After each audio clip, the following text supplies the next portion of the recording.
work to ensure that projects and programs are completed on time and within available resources. As I have said before, we made a commitment that we are going to steer the country away from the cliff where we were heading in terms of our economy. First initial step was to reduce the amount of borrowing that we were heading in the wrong direction. We did decide as a government that though we had agreed with our development partners, including our multilateral lenders, on a fiscal deficit of 6.2% of GDP, we deliberately decided that we're going to come down to 5.7% of GDP as our commitment to a new trajectory of ensuring that Kenya lives within its means. And as a government, we live within our means.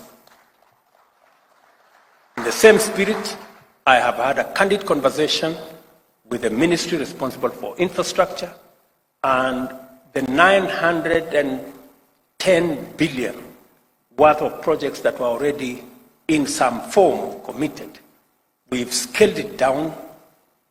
And I had a long meeting with all the agencies under the Ministry of Transport and Roads to scale it down.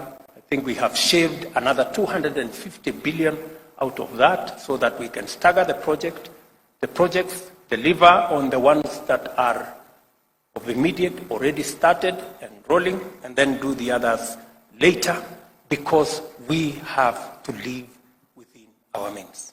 I want to assure you and assure the country that we are well on course in running a stable economy that is not dependent on unnecessary, excessive borrowing. I know we had an issue of delayed salaries, which is, somebody said, it is the first time that we are having delayed salaries. Yes, it is the first time we are having delayed salaries. But it's also the first time we are having such monumental debts. I want to assure the country that that is managed. We have turned the corner. All I assure the country is this, the commitment I made that we are not going to borrow money to spend on recurrent expenditure, including salaries. That is the position of the government of Kenya. We will not do that. We will look for our taxes, and I want to commend the Kenya Revenue Authority for what they are doing. They are today at 95% of their commitment. Thank you, Madam Acting Commissioner. They are doing a wonderful job in a very difficult terrain. We have experience of people who are not used to paying taxes. But we have said that this is no longer going to be the animal farm. All of us are going to pay. So again, let me say that that is now behind us. We are moving in the right direction, but to assure the country that we will not continue the old tradition of borrowing money to pay recurrent expenditure, to pay salaries.